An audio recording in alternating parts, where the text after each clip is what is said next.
more than basic. It's a portion of his rap, but the core is ancient. It's imported like a pack of some more observations. They're important like the fact that we're bored of fake shit. More creative, have the floor, so take it. Travel to the core is a normal placement. Tattoos on my arm and a So guys, I promised you a little something special a little ways back.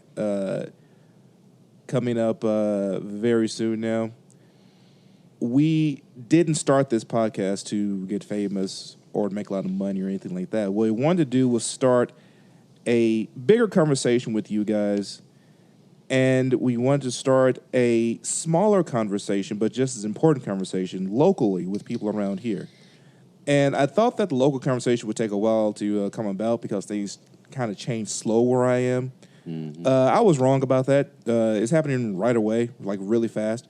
So this Saturday, we are going to do a little something. What that something is what I'll tell you about right after I say the part where I tell you listen to Tattoo with Children, which is what you're listening to Tattoo with Children. I'm your host, Flavor Ray. Seat A across from me and Seat B is the Dread Pirate Benjamin. Across from us both is the debonair man about town, CIO No Pain.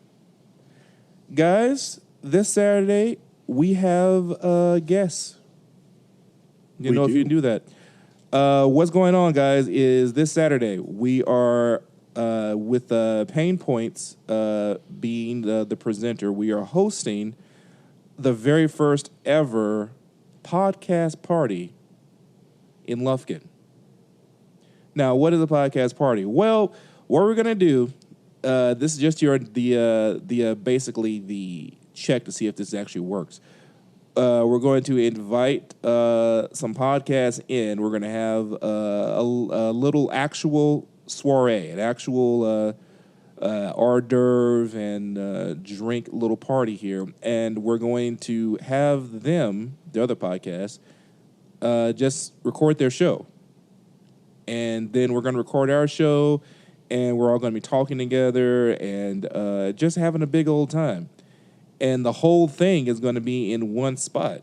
So the listeners of their podcast and you nice people get to hear what it sounds like when a bunch of podcasters from Lufkin get together and try and pool their talents together. Now, it's going to either sound like the dopest party you've ever been to, or it's going to sound like a cacophony of nonsense, and we'll never do it again.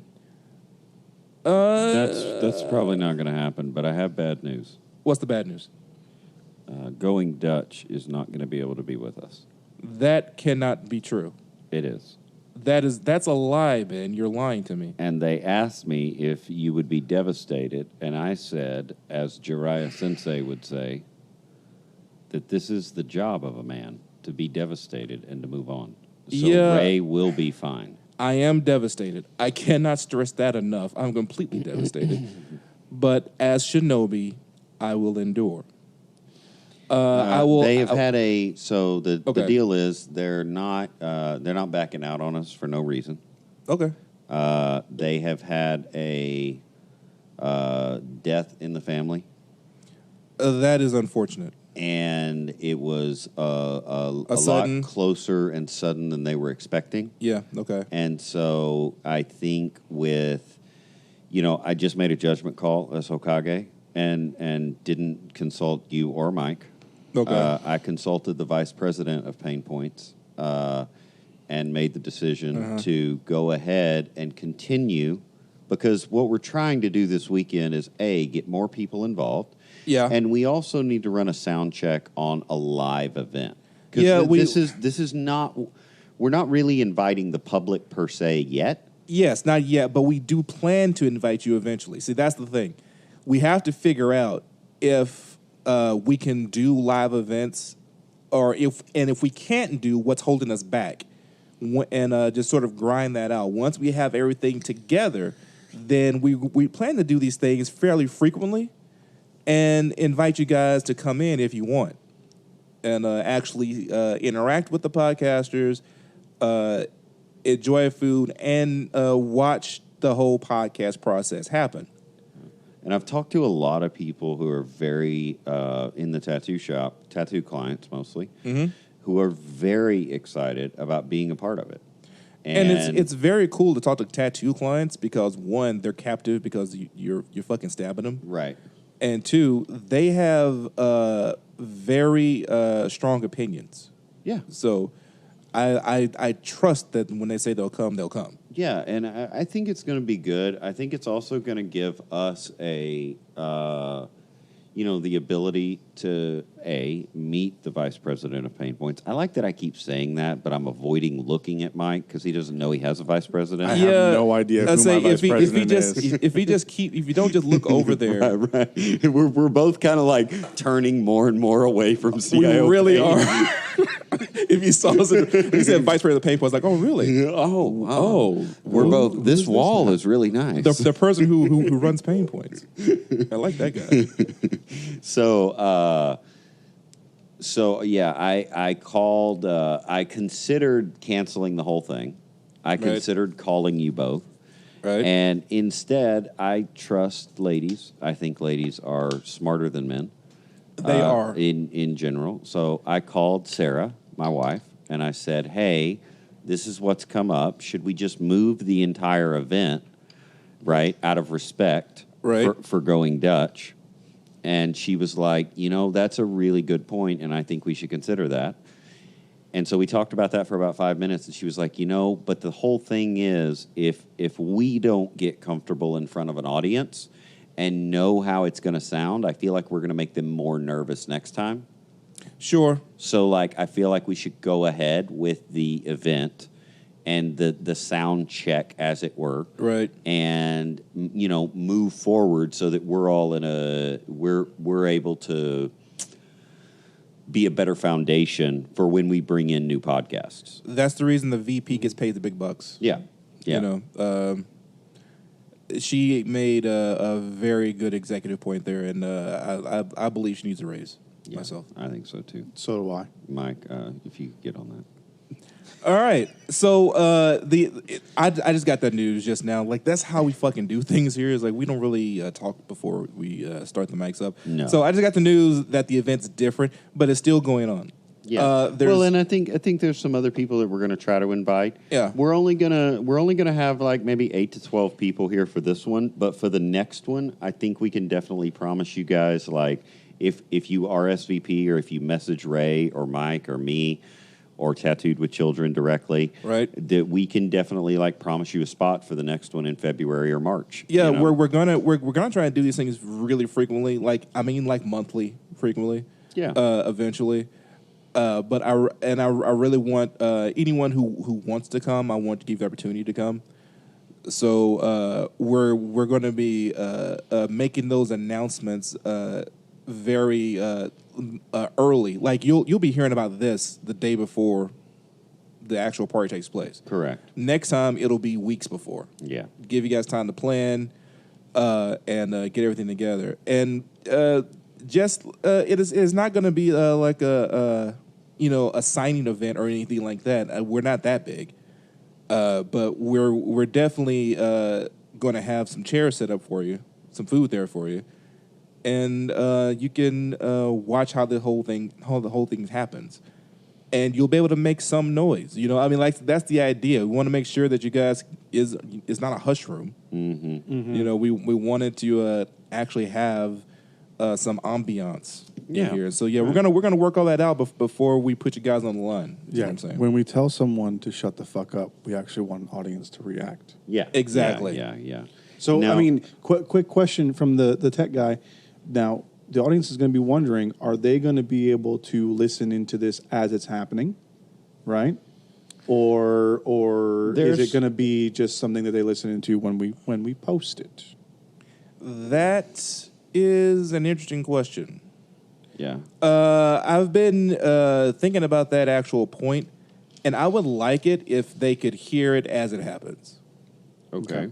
I like if in other words, when we have these different podcasts on, they're going to post their own, their own recording, and we're going to post ours. I think that if you show up live, then you get something that's not posted. You get the live event.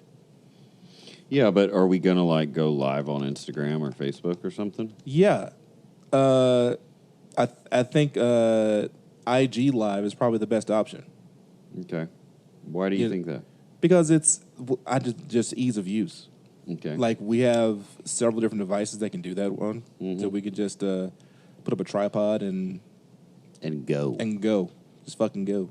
Okay. Right. So then, in that case, of course, the tech side over here will figure out how to, physically make that happen, and put it on every platform we can, not just the one. But just so the audience knows, there will be a completed recording that will be scheduled as a regular podcast episode. It just may be extra long. It could be very long. I Yeah. mean, it could be 2 hours, maybe even longer. Which without going Dutch, it could be pretty fucking long. But it'll all be different shit though, shit that you've never heard before. Yeah. Like because in a room, I'm the same guy no matter where I go, but I have different reactions depending on who I'm talking to. Yeah. And so you'll be able to hear, like, well, goddamn, did he change nationalities? Now, are you caught up on Going Dutch? I'm not caught up on Going Dutch. I've been pretty busy. Yeah, well, you need to get your shit together. I know, but fuck you too. They've started this no cussing contest, No, really? and I don't know how to feel about it because I fucking love to fucking cuss. I love the way Beck says the word fuck. I mean, It's one of the greatest things in podcasting. Well, and like it just or pussy. I don't know. Like, did you? I'm not gonna say that. So, holy Jesus, the sun just came out. No, it's already hot enough. We've Go been away. We've been in Seattle-like conditions here, guys. Dude, it's for been the like past 3 days. The amount of heat and humidity that some asshole ordered for weather. Right. Jesus. Right. So yeah, I didn't get to the part because I got to my destination. So I listened to Going Dutch in the car. Yeah. And I got to my destination too quickly. I didn't take the long way. So I didn't get the whole vibe of why they were doing it. Uh-huh. But I don't know. Like, what is your take on cussing? My take on cussing is that, look, words are, I don't think any words are bad or curse words in general. Yeah. I just don't feel that way about words. Mike, I know a lot of you feel that way about words. I don't feel that way about words. What is the etymology of curse words? Where did that term come from? Curse words. I think it comes from... Did it come from the Dark Ages? Probably. Because it probably started with just the regular, the generic damn you. Because that's what it makes me think is like you're putting a curse on a person. Yeah, I think Like that's people, the idea. people used to believe in that shit. Yeah.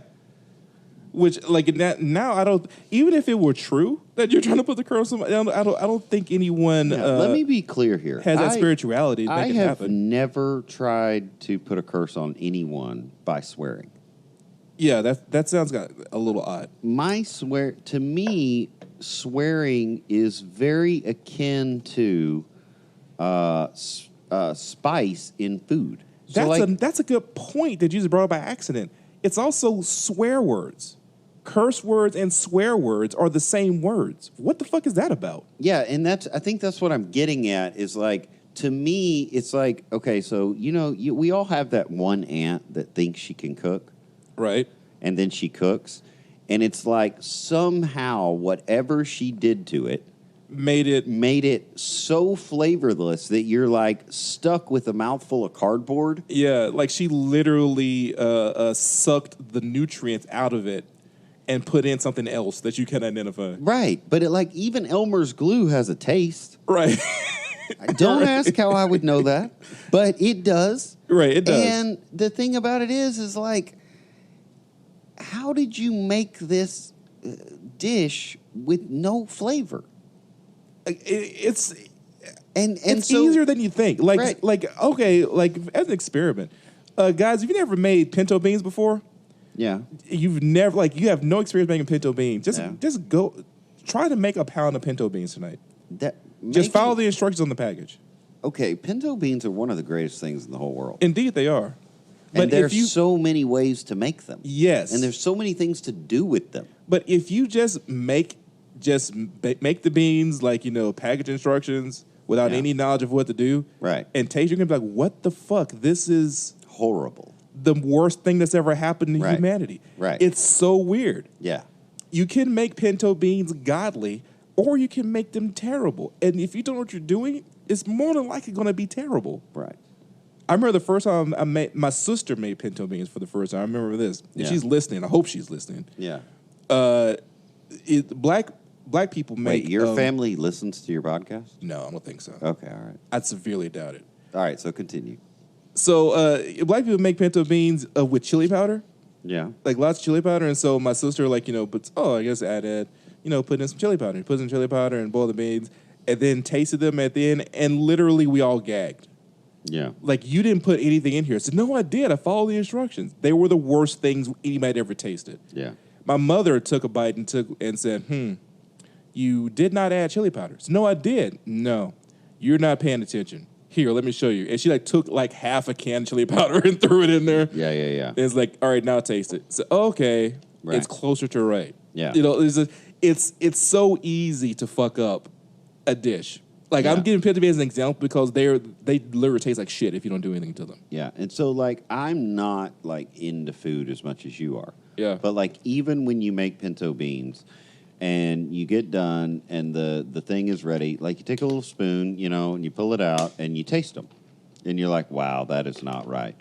And so you can take some chili powder or you can take some onion or garlic. You know what we used to do? Bay leaves? We were poor. So we used to take taco seasoning. Yeah, taco seasoning. And you put a little taco seasoning in there, and you put a little salt, and you stir it up real good. You turn the heat back on. Mm-hmm. You stir it up. You don't turn the heat on high. You just turn the heat on low while you're mixing it. Spices don't take long to cook. They don't take much heat. Right. You just need to break it up. And so then you taste it again. And you're like, okay, that's closer. And then in the South, your tendency is to go more with the salt.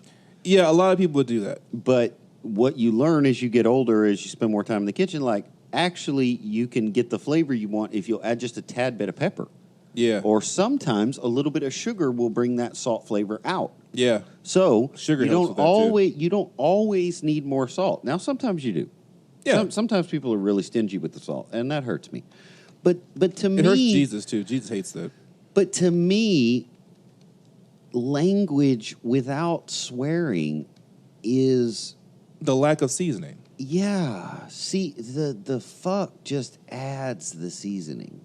When you add the fuck, you're just like, I was really upset with the political debate last night. You're adding... And when you hear that, you're like, nah, you really weren't. You weren't upset at all. You weren't upset at all. That was a very vanilla response. You're very vanilla right now about the political debate last night. But when someone says, I was fucking pissed about the political debate last night, you're like, okay. Or when someone comes to you and says, that fucking fucker, fuckwad, fuck this fucking...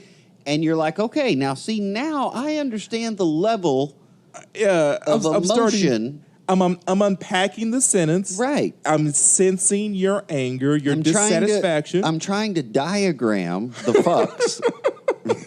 Use as several nouns, a few adjectives. Yeah, it would is that a participle that just dangled out there? It would not surprise anyone, I bet, with my drawing style to know that diagramming sentences was one of my favorite things in the whole world when I was in school.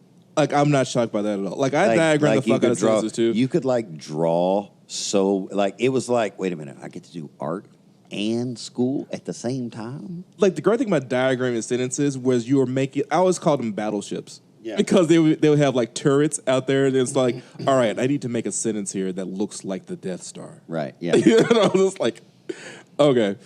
Mike. Yeah. Origin. Have you found anything? Yeah. Did you find anything? Or you just go down a wormhole? No, it is quite a wormhole. But he's been typing the entire time. Basically, the reason they're called curse words, right, is because many of the words that you consider to be curse words now start off as blasphemous words. Blasphemous words. right? So they're blasphemy and spells and magic very tightly interrelated to each other. Okay. Right? And so the words are meant, their original intention, right? You're trying to invoke something. Invoke a spell, affect someone emotionally, which would be like spell work to a lot of people. Okay. Okay. He called me a fuckwad and made me feel bad. He's part witch. Yeah, I get that. Now, swear words, that's a man. Someone here says that I just secondary sense is swear, closely related word to, quote, use bad language from the early 15th century, developed from the notion of invoking sacred names. Okay, so Which swear word is, Okay. again, blasphemy or invoking a sacred name. In some cases, invoking sacred name is blasphemous in and of itself. You know, you can't do that in the Muslim religion. There is some ancient law here that I'm fascinated by. I'm less offended by the blasphemy. Blasphemy sounds just like Tuesday. I mean, it's Tuesday around here, but some people don't put up with that shit. Right. Yeah, they don't. We ain't gonna have no blasphemy in here. Right. But for me, definitely I do have respect for the ancient laws. And when I describe ancient laws, I'm not ever referring to one religion over another. Ancient law would be that which is self-evident, I would argue, if one is paying attention to the order of nature. In other words, when people began to realize they were a thing in the universe, they understood that there were rules to their existence. Yeah. And those are the laws that we're talking about. Like, did you see the lightning cloud coming off of that volcano in the Philippines? Yes. Okay. So in ancient times, that would be considered God is angry. Yes. Okay. In more modern times, they're saying it's just a volcano. Sure.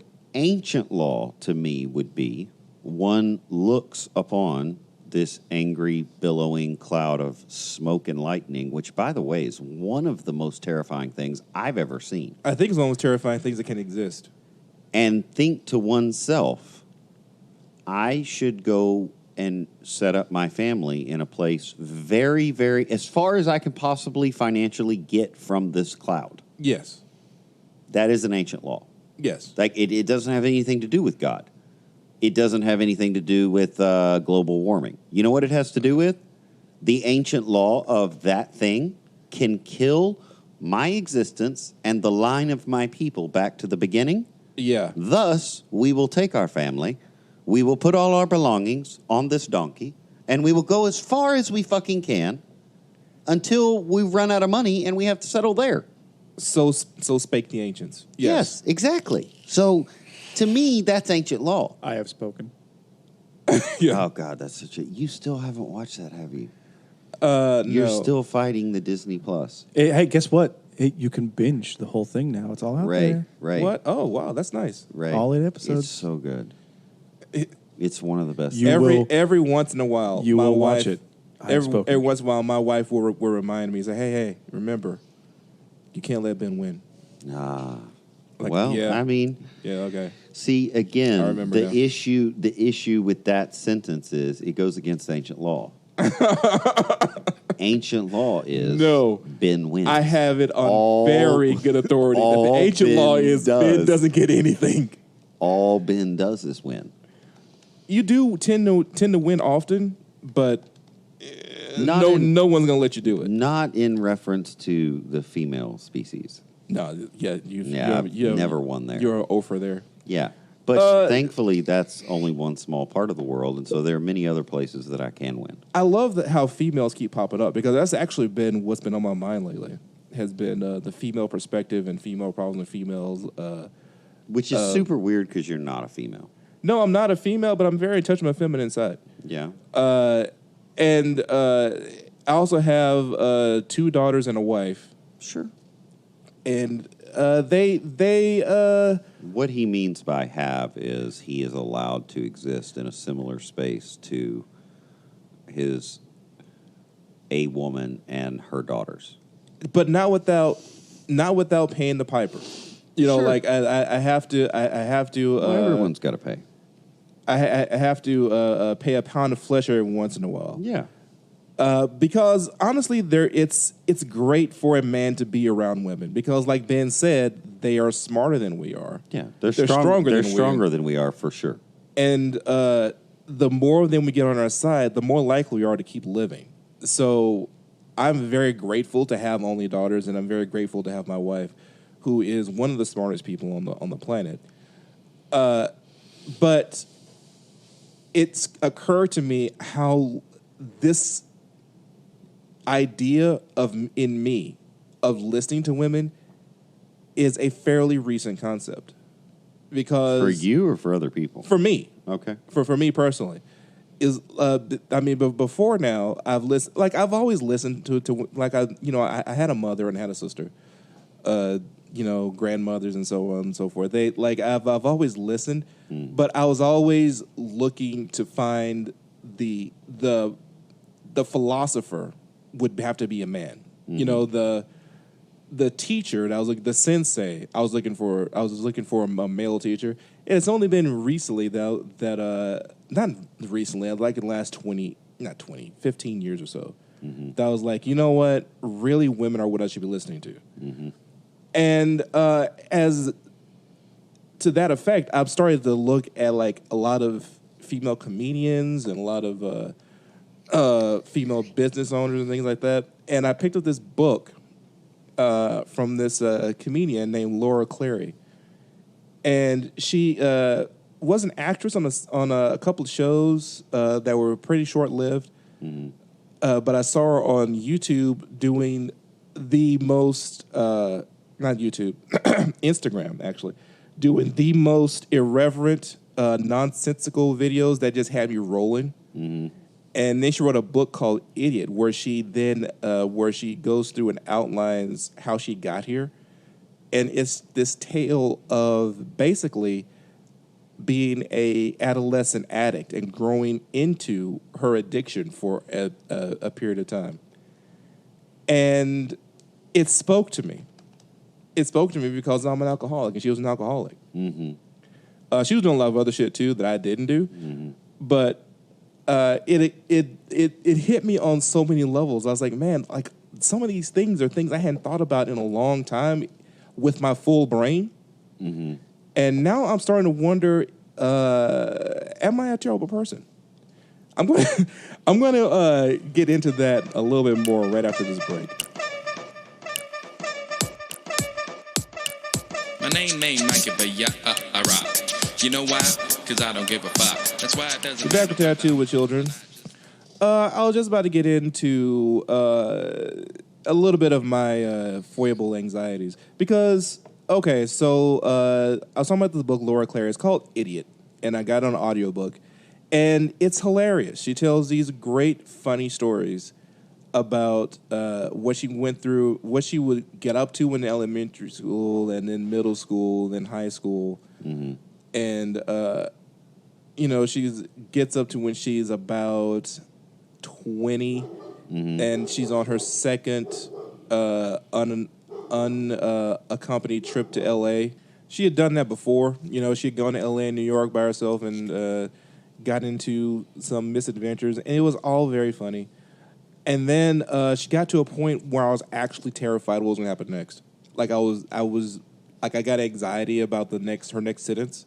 Okay. And then I stopped and thought and realized that to this point, she had actually described about 3 genuine sexual assaults that she had suffered. She had done it in a very funny way. Uh-huh. But it was but the actual meat of the story, the details what happened mm-hmm. are horrific. Yeah. And it occurred to me that I gravitated towards the comedy in it mm-hmm. because the story was told from a perspective that I was used to. Mm-hmm. And the perspective I'm used to is drunk. Mm-hmm. She was telling drunk stories. Mm-hmm. And drunk stories are funny to me because I tell them myself. Mm-hmm. But if I look back at those stories that I tell, they are also horrific in mostly the same ways. Whereas, like, this actually wasn't a good thing that happened. Mm-hmm.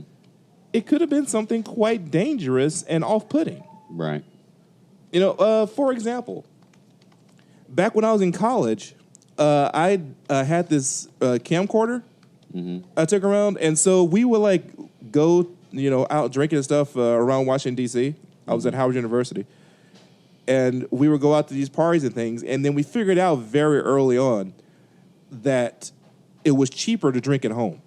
Yeah, and so we started to throw our own parties at our dorm. Yeah, and I remember I would take this camcorder out and just record the goings on, because I was reminded of movies like Animal House and things like that, and I thought it'd be funny as hell to watch it later. Mm-hmm. And so I had the camcorder out one evening. The party was going. We had a bunch of new girls show up, and they were all freshmen. We're like, freshman girls, cool. And so we're talking to them, and my friend's talking to them, and I've got the camcorder out, and I'm watching her talk to this dude that I know. Mm-hmm. And she drinks her cup of alcohol down to about halfway. Mm-hmm. And while she's talking, he's going, and his hand slips over, and he slips her cup out of her hand and replaces it with a full cup. Mm-hmm. And they just keep talking, and she keeps drinking. Mm-hmm. And I immediately cut my eyes over at my partner who was hosting the party with me. And he looks at me, I look at him, and we both nod at the same time, like, yeah, we got to watch this development. Mm-hmm. And so we sort of follow her. I'm following her around the party a little bit. The camcorder is this kind of looking at her.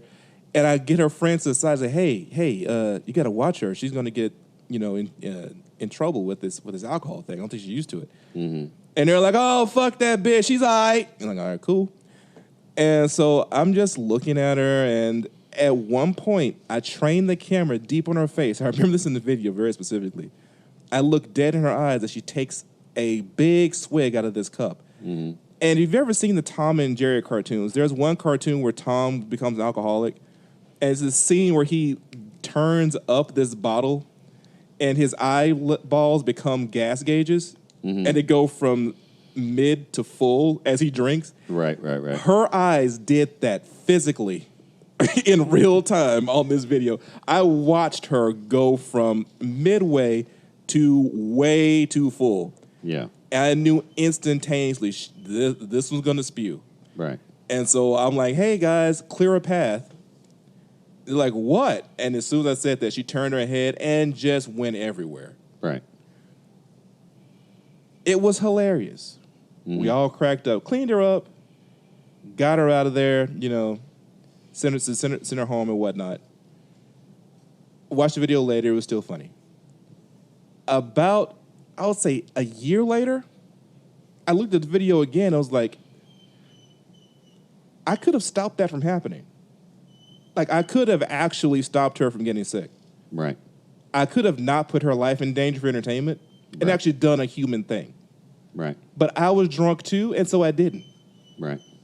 Like, that's not a good thing. It's like this isn't eventually. I made a bunch of videos. I erased all of them because they all had elements of that in them. Yeah. Like, I don't mind telling the stories. Sure. Because now it's just like, yeah, this is what piece of shit do. Mm-hmm. But like, how many times in our lives do we have these drunk tales that seem funny when you're doing them in the drunk world? They come out of the drunk world and it's like, dude, am I a piece of shit? Yeah. Am I the only one that feels like this? Anybody else got any of these stories? I'm just curious. So for me, it's not so much drunk stories or high stories or inebriated stories. For me, I guess it's a lot. Like, that's serious from your perspective. From my perspective, it's how much I use humor to disregard tragedy. I do that. I don't know if I disregard tragedy, but I do laugh at tragic shit. Yeah, and I think that one of the things I'm starting to wonder is, because I always thought, well, yeah, it's normal, though, to endure, to make certain that one continues, and the way I do that, or the way that I thought I was doing that, was by using humor to cover up pain. Now, the problem is that I got so practiced at that that I covered up every level of pain with humor. Right. Levels that I shouldn't cover up. Ben does this thing. He has this weird tick, I will guess, at this point, where if something's going really, really wrong, his smile gets bigger and bigger. Yes. Like, so I'll be looking at Ben, and I'll, haven't seen him in a while. I was like, hey, Ben, and he's like really chipper and laughing in his mouth, like, oh my God, what the fuck happened? Somebody's dead? Yeah. Like, it's something that you get used to very quickly, but it is something that I don't think normal people do. People take that as my natural personality, and a lot of people, even people who have been around me for a long time, don't know. I honestly think you're the first person that ever picked up on it. And we talked about it years ago, but I honestly believe you're the first person that ever picked up on the fact that the worse things are going, the happier I get. Yeah. And it's not, I don't think happier is the way, like I wouldn't be happy on the deck of the Titanic, but it's what I'm familiar with. Yeah.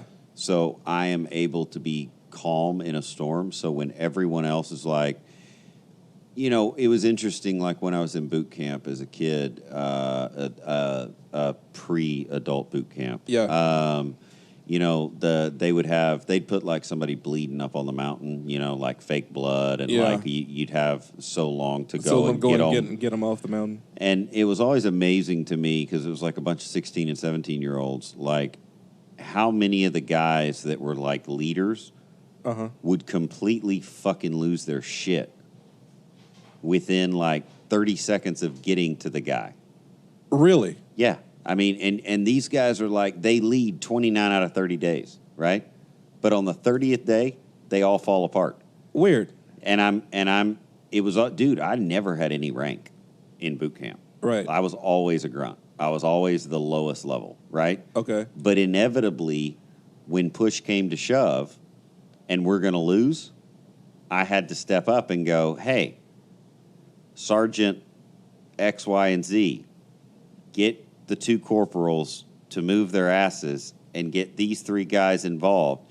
You two go start working on our azimuth to get the fuck out of here. Right. Okay? You two make sure that this thing can actually hold someone. No, you can't pick it up and test it. Put a body on it and test it. Because we're about to put this motherfucker with a punctured lung on it. He didn't actually have a punctured lung. It was just the test. Yeah, it's about the test. But it would always blow my mind because we had to make a way to carry this wounded individual supposedly out, and they wouldn't even test the thing we're about to put him on. Right. You know what I mean? Yeah. And so like they're not thinking level head. Right. And so I'm sitting there smiling, I'm laughing, I'm going, hey, also, can someone can someone get Bertholic some water because he's been puking for like 7 minutes now? Oh my God, I hadn't even noticed. Like, right. How do you not notice that the dude ate 15 pounds of eggs before we did this exercise, and they're all on the other side of the log? Right. So, but again, being the oldest of 8 kids. Dude, shit happens. Chaos is your language. Chaos is normal. Yeah. Like, birth is normal. Like, I love it when people freak out about having a baby. They're like, we got to get to the hospital. Dude, we ain't got to do shit. Well, we want the baby to live. Look, I got news for you. Kid's going to live or die. We don't have a whole lot to do with it. The universe is in charge. So I'm not describing that to describe that I'm better. I'm describing it to describe that I actually consider it one of my weaknesses. It may be a bad thing. Yeah. To not be in touch with panic when panic is necessary. Correct, because I don't. Yeah. Yeah, it's not as if I don't, like, I have a hard time with empathy. I've mentioned that before, but I don't have a hard time with compassion. Like, I feel very badly when things go badly for other people. But in the moment, I'm not allowed compassion. Yes, because I have to save lives. That's my job. That's Ben's go-to. My go-to is I feel bad, and somewhere in that badness is a giggle, and I can't. Oftentimes, I cannot suppress and I don't know what that is. Well, I think it's a defense mechanism. And by the way, I didn't say that was a bad thing. I think it's a defense. I think it's an innate, inborn defense mechanism that, as a human, you use to deal with a level of stress that your conscious mind doesn't have any ability to deal with. I agree. It is a way for me to deal with something that I feel is unnecessarily absurd in the universe. How is it that I could say that sentence just then? Yes. But I literally think Latinians came from Latinia. You know what? I thought about this also. We need to go back through all of our podcasts that we've already aired and find your geographical references and put those in a montage because that shit is hilarious. Yeah, it's lit. But I just like psychologically summed up something about myself, repeated it to you. Yeah. That quite frankly belongs probably in a book or a paper or something. Yeah, somebody should research that But shit. I can't do that. Like, you know what I'm saying? Yeah. Like, because literally, like, he can't write that book or do that research. Yeah, I haven't seen Frankie, my best 22-month-old, 23-month-old friend, in like 2 weeks. Yeah, she was sick for a while. Man. Yeah, she had a bad winter, and I was just realizing yesterday I haven't communicated with anyone on my level in a long time. And somebody was like, "Well, what's your level?" And I'm like, "Stick figures and noises." You know what I'm saying? Yeah. I'm very like fucking lonely right now, you know, because like I haven't talked to anybody the way I talk, you know. But then I hear the shit that comes out of my mouth, and I'm like, "How did you say that? Like that doesn't make any fucking sense." How did that's in your brain somewhere? No, it is. The brain's of a very smart cat. It's like, okay, so this whole thing was that is not what's what the point I'm saying, but continue. The whole I know what you're saying. It's what I said. I said Ben doesn't think he's smart. No, that you shouldn't say things like that. All right, so the whole thing I was getting to was that it was like Ben got to my point before I did. Like these stories, as an alcoholic, we have these alcoholic tendencies, these alcoholic personality traits. And in looking through Laura Cleary's book and having her read it back to me, I was stunned by how many of her personality traits are in me and how forgiving I was of those traits in her and not in myself. I literally, like for her, I had nothing but the utmost compassion. You know, said, "Oh, like this is just a bad decision you're making. You know, you're going to get through this." And like I was saying all the things in my head about how, you know, you're not really a bad person. You're just in the grips of a thing. Whereas myself, with the same sort of stories, with the same sort of stimulus, my reaction is very visceral about how horrible I am. Yeah. You know, and it occurred to me that maybe other people have this tendency to blame themselves for their stories, and that's why they don't tell them. I think that's accurate. You know, it's like this could be a part of the key to unblocking our stories again. Because, like I mentioned before, I don't think we tell our stories enough. And I think this may be part of the reason, because we believe that we are shitty people for having the stories in the first place. So, again, someone said to me, if I tell my story recently, I tell my story, I have to be vulnerable. Yes. Now, the interesting idea behind that is if you tell your story, or rather, if you do not tell your story because you're concerned about an idea called vulnerability. Yeah, if you're concerned that you're going to be too exposed. Right. the whole point of vulnerability is that when you actually take the action, you find your feet touch down. You find that you are not, in fact, in the space that you convinced yourself in your mind that you were. Right. You find a new... So in not telling our stories, we think we're avoiding something. Yeah. You think you're avoiding judgment, or you're avoiding pain, or you're avoiding shame. And then once we tell our stories, we realize that sometimes the shame was never there to start with. Right. And only sometimes was the pain there. Yeah, usually it's just the idea of it that's torturing us. Yeah. It's like, what? Like, I tell the story, and how are they going to look at me again? Are they going to see me as a piece of shit? Right. And then you tell the story, and they're like, yeah, that's a good one, bro. Yeah. 100%. You're like, wait a minute, I thought you were going to react to this. Yeah. And that's where thinking gets us. Because a lot of times... Now, I am cautioning it with some amount of awareness. If you just think you're telling your story, but you're not aware of it, a lot of times you're not actually telling the story. Yeah, I think that's that is a thing that happens a lot. You think that you've told the story, but if it doesn't hurt, then you might be telling somebody else's story. Or you might be telling the story that other people want to hear. Yes.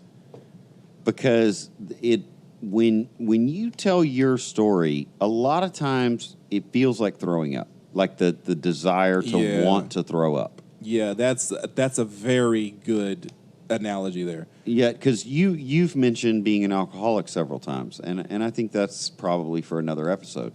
But yeah, the fullness of it. Yeah, the fullness of it. But because I don't even think I've heard some of that story, at least all of it. The issue, though, is that you mentioned that, so you know what it feels like in between that good and buzzed, good and drunk. Yeah. And I'm gonna have to throw up. Yeah, there comes a moment when the party ends. Like that's a very weird thing about drinking. Like, you can drink to a certain point, and if you stay there, then you've had a great time. You may even have a hangover. But there is a point when you drink, and then the party's over, and your body is starting to shut down in ways you weren't expecting, even if you experienced it before. Yeah. And that is the ability to drink through that point is one of the hallmarks of a true alcoholic. Okay. To get to that point where everything in you wants to stop, but something is pushing you to keep going. And I think I from the descriptions I've heard from people who are addicted to food, they feel the same way. Yeah. Because for those of us who have a somewhat familiar relationship with food, we know when we're so full we're about to throw up, so we stop. Right. We can feel it coming on. Yeah. Right? Whereas someone who has a true food addiction has ways of dealing with that so that they can eat through it. Yeah. And that is not, I'm not talking about loving food. I'm not talking about enjoying it. I'm talking about you have an actual addiction to it. And addiction is something that you and I make fun of a lot. And I think it's worth saying we don't make fun of it because we find those people reprehensible. We make fun of it because we are addicts. Yeah.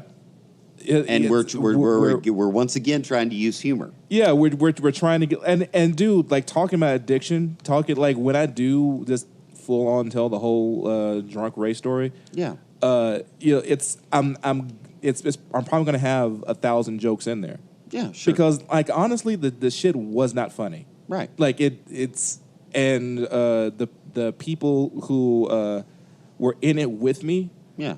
It wasn't a joke to them either. It's a comedic tragedy.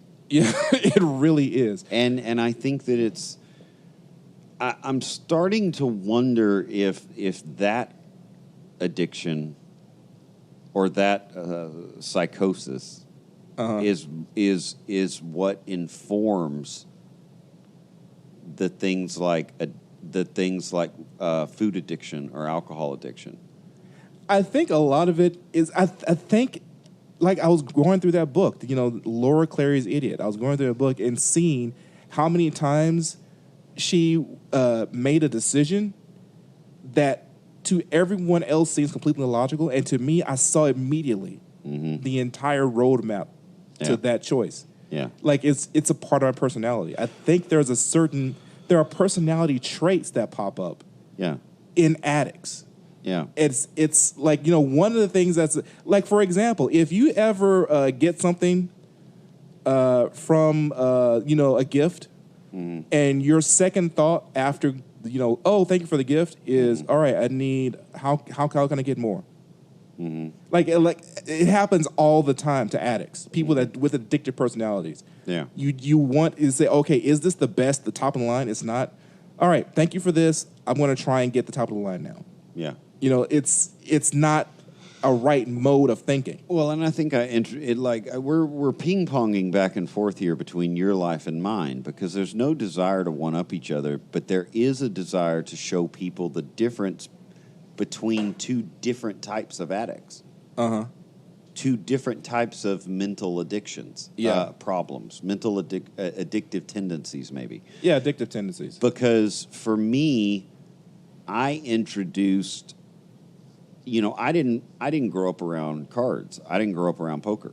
Right. The most I'd ever played was gin rummy, and that was for fun when my grandparents were playing dominoes. With all their friends. It had nothing to do with betting. Right. And so I came back to cards years later when I say years later, I mean for 10 years I wasn't around cards.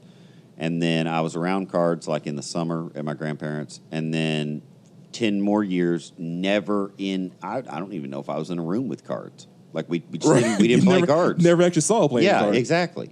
And then I came back to it through the stock market. I was learning. I had gotten fascinated by the stock market, and I was super interested in that whole world, and it's such a big world. And I spent a couple of years there. And then from that, I went into cards. And I've talked a little about that before, but that lasted 2 to 3 years. I did really, really well in casinos with people, with humans, and then I did very, very poorly online when there are no humans there to look at. Yeah, you couldn't actually feed off their faces. So then when I went back to work, I teased a lot of people who would ask me. They would say, well, hey, when are you going to go back to the casino? And I would say, well, I'm not going to.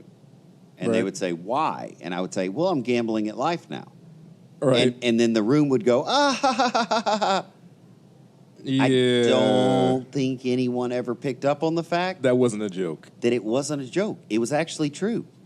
But again, I understand why they thought that, because my face said it was a joke. Yeah. My tone said it was a joke. Yeah. And I was just hoping no one noticed. Yeah.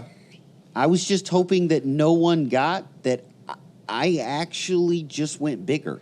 Yeah, like the casino was too small. What he's talking about, like when we're talking about, like, using humor to hide things, like I was very adept at that myself.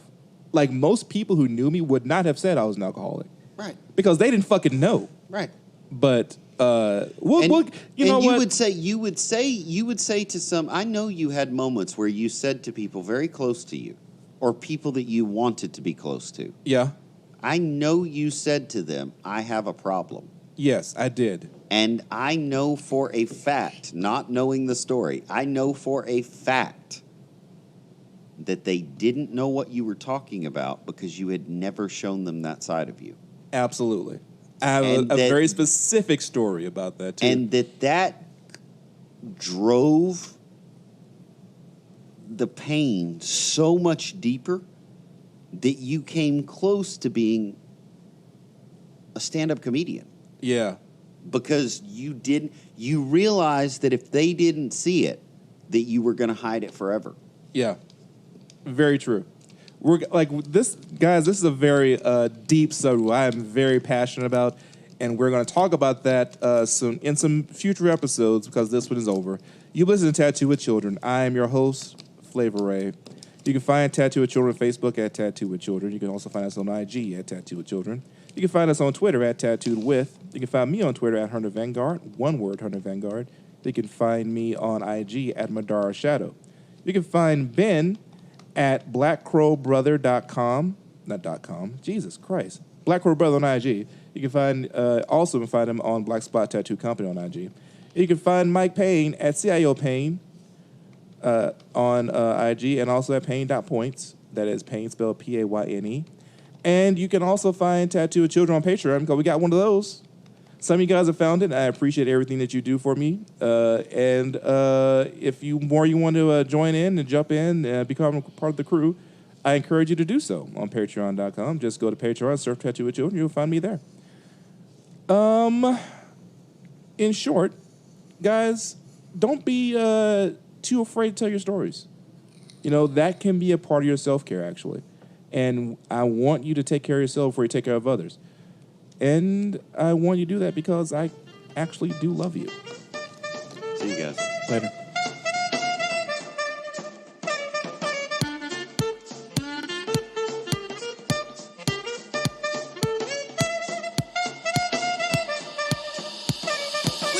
Bring it back, but it's more than basic. It's a portion of its rap, but the core is ancient. It's supported like a pack of some more observations. They're important like the fact that we're bored of fake shit. More creative, have the floor, so take it. Travel to the tour is a normal place.